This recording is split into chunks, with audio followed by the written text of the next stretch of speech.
Première question, j'ai juste envie de te dire, en plein du tour en prolongation, ça faisait quelques fois que ça tournait pas en votre faveur en pareille situation. Ce soir, ça a été le cas. Oui, je suis d'accord. Je pense que, comme on dit, c'est quand ça fait longtemps que tu n'as pas scoré un but, tu enlèves le monkey off your back. Je pense qu'on a enlevé le monkey off your back, ça fait du bien. C'est un gros point d'extra que tu vas chercher. Et puis, je suis fier là, de notre performance aujourd'hui.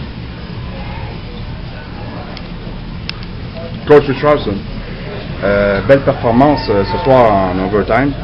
En seulement, qu'est-ce que tu pourrais dire de la performance de Ayotte ce soir et de ton Cerbère Tremblay? Écoute, c'est sûr que Mathieu Ayotte, ça fait pas juste à soir. Je pense que Mathieu Ayotte, il a commencé à comprendre que il est un leader, il a un A sur son chandail. Puis ça fait une couple de games qu'il a pris ça en charge. Puis il joue avec beaucoup de passion dans sa game, avec beaucoup d'émotion. Il bouge ses pieds, il est sur toutes les rondelles. Et puis ça, quand il y en a un qui le fait, ça devient contagieux alentour de lui. Puis là, après ça, pour Oli, c'est sûr qu'à 3 contre 3, tu as besoin d'un goaler. Il nous a permis là, de rester dans la game parce que c'est quand même une équipe qui a beaucoup de puissance à l'attaque. Il nous a permis, il a fait des gros saves, puis ça nous a donné du momentum, puis on était capable d'aller chercher ce point d'extra-là. Content de la façon dont tes joueurs ont joué en unité de 5, même si l'équipe a créé l'égalité, de la façon qu'ils ont géré ce match serré-là quand même, quand tu le dis, contre une bonne attaque. Oui, je pense qu'on leur a donné des chances de marquer, mais on a limité là, pour la majeure partie de la game.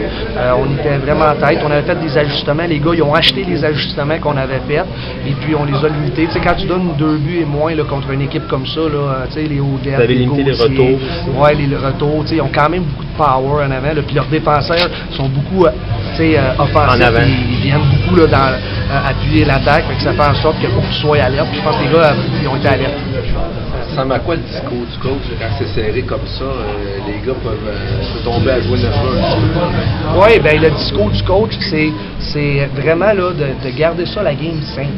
Parce que une erreur, le hockey ça change vite, hein, on le sait, on regarde juste dans la Ligue nationale, une petite erreur peut faire la différence. Fait que, je leur ai dit, si t'es pas sûr, t'es mieux de la mettre en zone neutre. De la sortie de la zone, on veut jouer 200 pieds loin de notre filet. Fait que ça met dans la zone neutre, après ça on va créer des courses, on est rapide. Et puis les gars l'ont bien fait. C'est de prendre la bonne décision avec la rondelle. Puis, à un moment donné, c'est eux autres aussi à jouer sur la glace pour prendre des décisions. C'était un peu le mot d'ordre avant la partie ce soir de ne pas prendre trop de chance contre une équipe comme Sherbrooke? La game, là, je pense qu'il faut qu'elle, contre une équipe comme ça, contre une équipe comme Val-d'Or, elle joue entre les deux lignes bleues. Les revirements que tu crées entre les deux lignes bleues, ça peut te faire mal. Ça peut te faire mal. On l'a quasiment vu à la fin aussi, là, à un moment donné, un de nos alliés n'a pas mis la puck dans le fond, puis il a comme pas patiné. Fait que ça a fait un revirement, puis les autres, ils ont quand même une bonne contre-attaque avec leurs défenseurs. Fait que ça aurait pu nous faire mal. On parle de points, je sais que c'est un 2 points. Autant que le Phoenix est content d'en avoir un, j'étais de l'autre bord, mais il y a aussi 2 gros points. Ah, écoute, le point que tu vas chercher là-dedans, là, extra, là, c'est des points qu'à la fin de l'année qui t'aident à peut-être avoir l'avantage de la glace, ces choses-là. On est encore loin, mais une des choses, c'est qu'on savait que Phoenix, il jouait du hockey désespéré. Puis même dans les. En faisant l'analyse de leur game contre Drummondville, Val-d'Or, les 3-4, ils jouaient du très bon hockey. Si tu regardes leur horaire, eux autres, ils ont pogné des Val-d'Or 2 fois, des Shawinigan, puis ils jouaient du très bon hockey. Fait qu'on savait que, pas parce qu'ils étaient 1-8 dans les 9 dernières, que ça faisait en sorte que, ils ont beaucoup monté dernièrement, puis ils jouaient du bon hockey, puis ils jouaient beaucoup d'énergie. Fait que nous autres, on était prêts, puis on était focus d'aller chez ce 2 points-là. On n'a pas pu voir le power play, les ajustements, tout ça. Tu as vu ça? Non, on passe, t'as tellement raison, tu sais. C'est correct, là, la game c'est joué à 5 contre 5, je pense que les arbitres ont fait un job honnête, tu sais.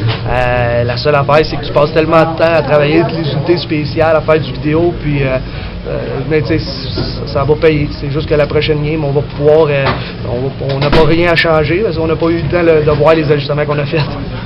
Stéphane, tu penses que vous n'avez pas été assez tough ou toi, comment tu as trouvé ça côté robustesse? C'était un lien? Ah non, moi je pense que c'était une game de hockey, puis je pense que les arbitres, il y a eu des choses qui étaient arrivées, mais ils ont gardé la game, puis ils ont laissé jouer le pace. Ils voyaient que c'était une bonne game de hockey up and down, fait qu'ils nous ont laissé jouer, puis c'est correct. Il n'y avait rien qui a débordé. Je pense que c'était 2 bonnes équipes qui jouaient avec plus de vitesse, puis ils nous ont laissé jouer. Olivier joue du bon hockey dernièrement. Ça donne du confiance à l'équipe, ça aussi, d'avoir un gardien? je dis tout le temps, tu vas aller chercher du momentum.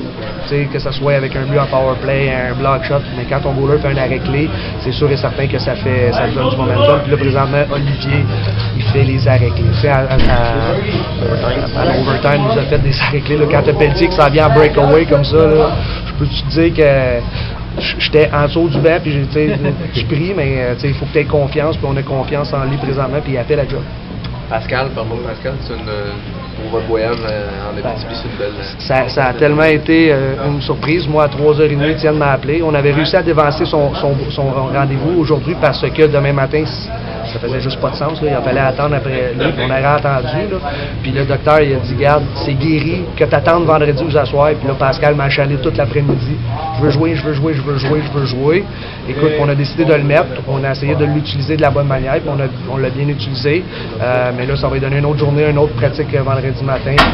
Puis au moins, ça lui donne ça en dessous de la cravate là, à soir. Peut-être un alignement complet pour vos 2 matchs. Donc, y a-tu du bois quelque part? J'espère, on espère avoir un alignement complet. C'est arrivé cette année, je pense pas. Ouais, une fois, j'avais mes lignes. Mais écoute, quand on a de la profondeur, je pense que pour gagner des games de hockey, puis là, on s'en va quand même dans un voyage contre 2 bonnes équipes de hockey. Quand tu as ta profondeur, ben, ça te donne une marge de manœuvre comme entraîneur.